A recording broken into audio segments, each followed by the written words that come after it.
3 seconds. Start. Mr. Vice Chairman, sir, I would like to make a mention of some of the problems of the workers in general and those of the scheduled castes and scheduled tribes in particular. Sir, in the first place, I would like to state that the railway administration does not provide to the workers a speedy and efficacious remedy against their grievances. If a worker is demoted, he has to go to the High Court after appealing to the executive authority. If a worker is superseded, he has to go to the executive authority in appeal and then to the High Court. If he is removed or suspended from service, he has first to go to the executive authority and ultimately a right is administered to him to go to the High Court. The result is that if a worker is dismissed from service, even though his dismissal is not proper or wrongful, he will not get the relief unless he goes through this channel of appealing to the zonal authority, then to the labor board, and ultimately referring the matter to the High Court and lastly the Supreme Court.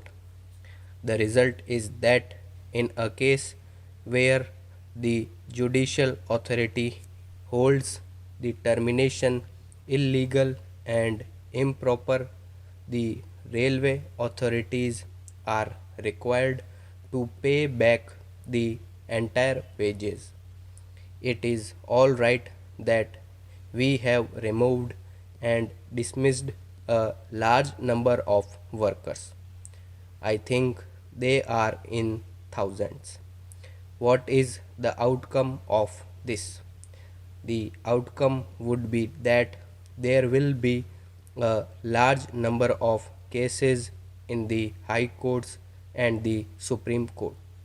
Ultimately, it would be seen that even if one fourth of the workers get the relief of reinstatement and back wages, the railway administration will be required to pay to the tune of crores of rupees by way of back wages, and therefore the time has come when we have to consider afresh as to how our industrial relations should be.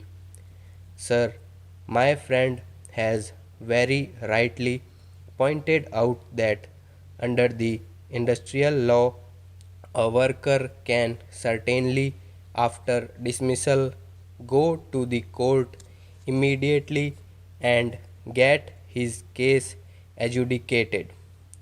That forum is available and that remedy is available. But that is not so in the railways, and I cannot understand what difficulty there could be if you provided a forum for speedy and efficacious remedy. Then the worker will also understand that his case is being judiciously scrutinized and he will feel that he has no case and he will not proceed ahead. But when he spends 1 year or 2 years before the educating authority, he knows, and the Honorable Minister would also agree with me that by and large the tendency is to uphold the order of the lower authorities, is to uphold wrong, illegal, improper, and malified that order may be. That is the tendency, and ultimately, when a judicial scrutiny is held, That order is set aside, and the result is colossal loss which the railways are called upon to bear on account of their wrong policies.